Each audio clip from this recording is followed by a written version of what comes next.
The Pittsburgh Steelers failed to live up to their potential in 2020.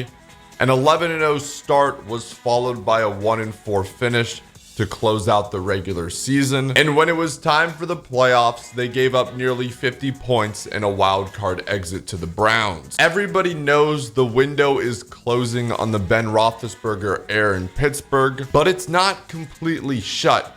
All right, as we mentioned, they finished 12-4 last season. At home, they were 7-1.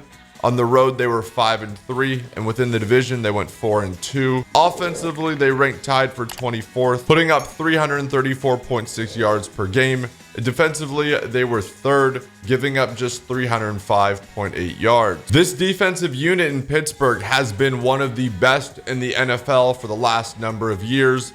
The question mark just continues on offense. They'll most certainly live or die by Ben Roethlisberger. However, they ranked dead last in rushing last season, and that should hopefully change with the addition of first-round pick Najee Harris. The Alabama running back was drafted 24th overall. In round 2, the Steelers drafted a tight end out of Penn State named Pat Firemouth. In round 3, they went guard with Kendrick Green out of Illinois.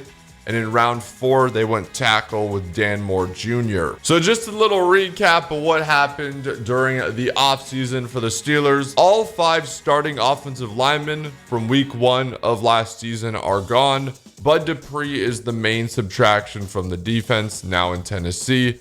James Conner, after a brutal 2020, is now with Arizona, and cornerback Mike Hilton is also gone. Former 5-time Pro Bowler Trey Turner is the major addition to the new Steelers offensive front. They also traded for Pro Bowl linebacker Joe Schobert and signed Melvin Ingram. If you've ever wondered what the hardest schedule in football looks like, well, here you go. Based off opponents' win percentage in 2020, they have the hardest schedule in all of football. Just listen to some of these notable games. Week 1 versus Buffalo. What a great opening week matchup that'll be. Week 4 versus Green Bay. Week 6 versus Seattle. Week 8 versus the Browns, a rematch of their wild card loss last season. Week 15 versus the Titans. Week 16 versus the Chiefs. I know I bitch about the Bears' schedule, but the Steelers shouldn't even be legal at this point. As for key players, it's all about Ben Roethlisberger on offense. Despite a 33 touchdown, 3,300-yard season, there were times in 2020 where he didn't even really look serviceable. Apparently, he has cleaned up his diet and is more fit and is looking to make one final run at a 3rd Lombardi trophy. The addition of rookie running back Najee Harris is enormous. He was an absolute workhorse at Alabama and should see significant action in Pittsburgh. Lots of people thought Juju Smith-Schuster was going to leave in free agency, yet the Pro Bowl wide receiver signed a 1-year deal with the Steelers. Him, Chase Claypool, and Deontay Johnson should give Big Ben plenty of options on offense. As for the defense, it starts with last year's Defensive Player of the Year runner-up TJ Watt. It appears he will be getting that very much deserved contract extension before the start of week 1.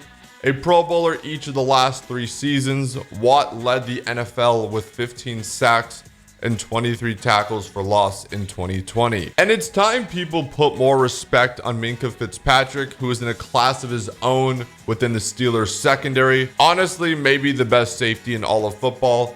If the Steelers are able to move Fitzpatrick around more and his turnover totals pile up, he could easily win Defensive Player of the Year. He's just that good. All right, finally for my projections, I keep flipping between either 8-9 or 9-8. This season will, like we've said a million times in this video, come down to the play of Ben Roethlisberger. And it's just not even Big Ben who I don't trust. It's that damn offensive line. If they can't get things going on offense, the defense will only be able to stall so many drives. On top of that, it certainly does not help that Baltimore and Cleveland both got better. And the schedule, like I've said a million times in this video, is something straight out of hell. Anyway, guys, let me know your thoughts in the comments down below. Do you think the Steelers will make the playoffs? What is your record projection for them? Please make sure you guys do drop a like. Make sure you guys do drop a subscription. Thank you so much again for watching. And until next time, we'll talk to you guys soon. Peace.